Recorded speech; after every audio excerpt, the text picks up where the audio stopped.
T-minus 10, 9, 8, 7, 6, 5, 4, 3, 2, 1. Ignition. And Falcon-9, go Korea 425, go SpaceX.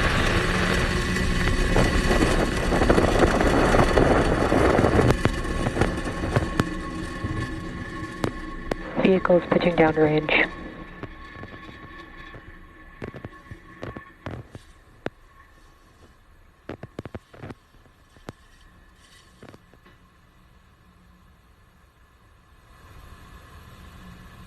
It is a beautiful day for launch, and Falcon-9 has successfully lifted off from Vandenberg Space Force Base with payloads for 6 of our rideshare customers on board: Korea, Space BD, SITAEL, D-Orbit, York Space Systems, and PlanetIQ. Now, during ascent, we tilt the engines. The technical term for this is gimbaling, and that turns the rocket horizontally in what we call a gravity turn. We're still going up, but now we are also heading horizontally away from the launch pad. Max Q.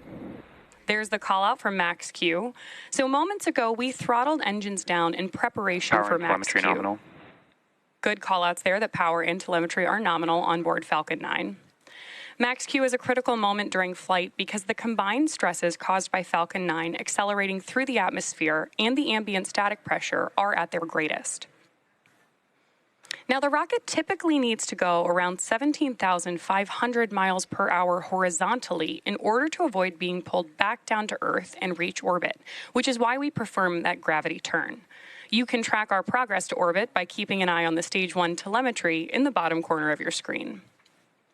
Now we have 6 events coming up in quick succession: MECO, Stage SEP, S1 Flip, SES1, Boost Back Burn, Start, and Fairing Separation. During main engine cutoff, we'll shut down the 9 Merlin 1D engines, which is followed by stage separation. Nominal trajectory. Nominal trajectory on board Falcon-9. Once separated from the second stage, the booster will flip its orientation and begin heading back to Earth with a short boost back burn, while simultaneously, the second stage MVAC engine will ignite for the first time, followed quickly by fairing separation. MECO. Stage separation confirmed. Confirmation of MECO and stage SEP. And back ignition. Good call-outs that we've had Stage SES1 boost back startup. and boost back burn startup.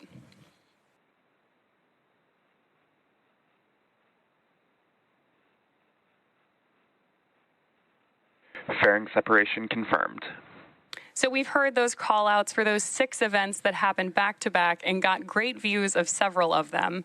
That was MECO, Stage SEP, S1 Flip, SES1, Boost Back Burn Start, and Fairing Separation.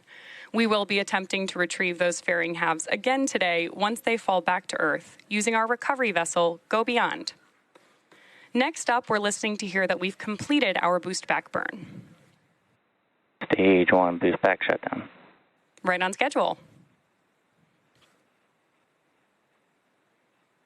We are just about T plus 3 minutes and 28 seconds into today's mission, and the next critical milestone we're tracking is T plus 6 minutes and 42 seconds, when we expect to have some great views of the first stage's entry burn. For the entry burn, we relight 3 of the M1D Both vehicles engines. remain on a nominal trajectory. There we hear that Falcon-9 remains on a nominal trajectory. For the entry burn, first we will relight the center E9 engine, followed shortly after by E1 and E5, which slows down the vehicle as it passes back into the Earth's atmosphere. Great views on your screen right now of Stage 1 and those grid fins as the booster heads back to Earth. We relight those engines to slow down and reduce re-entry forces, which ultimately helps us recover and reuse the first stage. During the entry burn, Falcon-9 is decelerating by firing those Merlin engines, but we're still moving really fast. This causes the vehicle to fly through Merlin's exhaust gases, also called the rocket's plume. And this deposits a layer of soot on the vehicle's surface, which is why our flight-proven vehicles tend to look so toasty. That soot comes from the carbon-based fuel that Falcon-9 uses. Now, as a quick reminder, at the request of some of our customers, we won't be showing any views of our payloads today.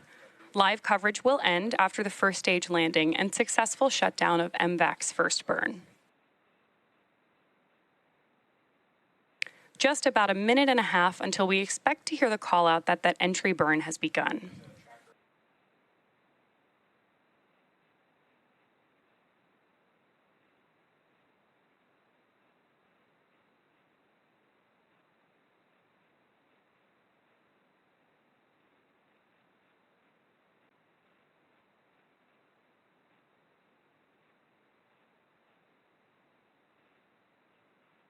Those grid fins on your screen are the primary mechanical mechanism that we use to steer the booster on its way back to Earth.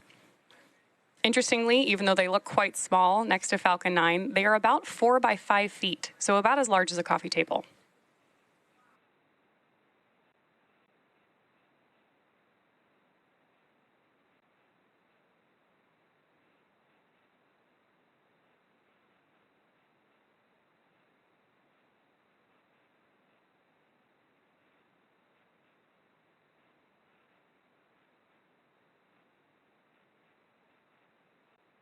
Of course, we reuse our boosters and fairings here at SpaceX because reusability is a key to lowering the cost of spaceflight, which enables more investments in critical scientific research. Again, the Falcon-9 first stage supporting today's mission is about to perform this entry burn for the 17th time.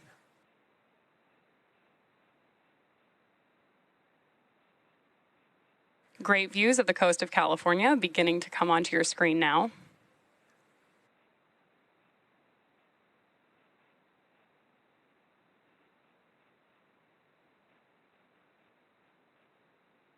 Stage 1 entry burn. Confirmation of entry burn startup. On your screen right now, you have 2 views of our first stage, one from our onboard camera on the left, and on the right-hand side, you can watch that landing as we come back toward landing zone 4 at Vandenberg Space Force Base.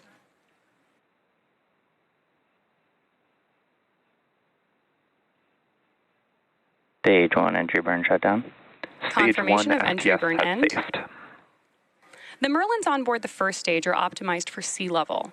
These achieve about 190,000 pounds of thrust during both ascent and descent, while the MVAC engine is optimized to operate in space, producing 220,500 pounds of thrust in vacuum. Coming up next, we'll shut down our MVAC engine on the second stage, followed quickly by our landing burn on the first stage. And as a reminder, we are targeting a land landing at landing zone 4 at Vandenberg Space Force Base today, which is just west of our launch pad. Stage 1 transonic. Stage 2 FTS has saved.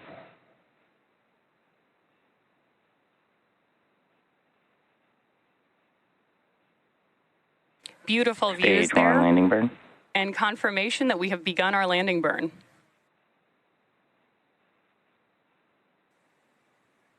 We're now waiting for Falcon to land back at landing zone 4.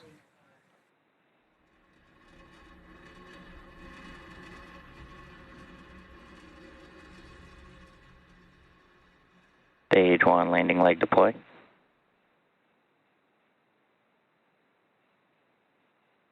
And there you have it.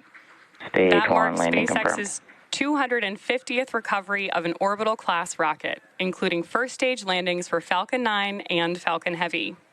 While the mission isn't over just yet, as a reminder, we won't be showing any second-stage views today, and therefore we're going to end our coverage here.